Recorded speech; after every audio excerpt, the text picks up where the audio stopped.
Welcome to my YouTube channel. আজকে দেখাবো তোমাদেরকে একটি ব্ল্যাক পলিশের চোকার এবং ইয়ারিং সেট। প্রথমে যা যা মেটেরিয়ালস লাগছে বানাতে আমি সেগুলোই নিয়ে নিয়েছি। ব্ল্যাক পলিশের চাম্পস, জাম্পিং আর ইয়ারিংয়ের হেডপিন, যে নতুন স্টাইলের, ওটা নিয়ে নিয়েছি।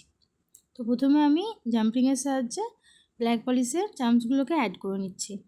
3টে নিয়ে নিয়েছি চোকারটাতে, তো 3টেকে আমি ভালোভাবে অ্যাড করে নিচ্ছি।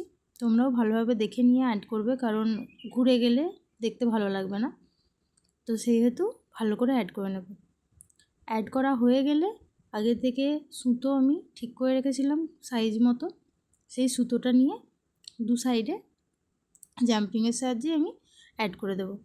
তোমরা চাইলে সুতোটিকে এমনিও চাম্পসের মাধ্যমেই লাগিয়ে নিতে পারো, তো জাম্পিংয়ের সাহায্যে লাগালেই ভালো হবে, সেহেতু আমি সেরকমভাবেই লাগিয়ে নিয়েছি।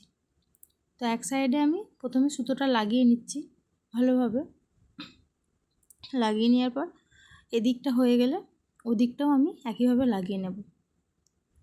তো এইভাবে আমাদের ইয়ারিং নয়, জুয়েলারিটা তৈরি হয়ে গেল। চোকারটা তৈরি হয়ে যাওয়ার পর ইয়ারিংটা আমি তৈরি করে নেব।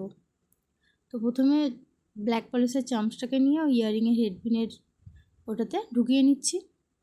ঢুকিয়ে নেওয়ার পর নিচের দিকটা ফাঁকা লাগছিলো, তাই আমি কয়েকটি ঘুঙুর অ্যাড করে দেবো। ঘুঙুর অ্যাড করে দিলে দেখতে ভালো লাগছে।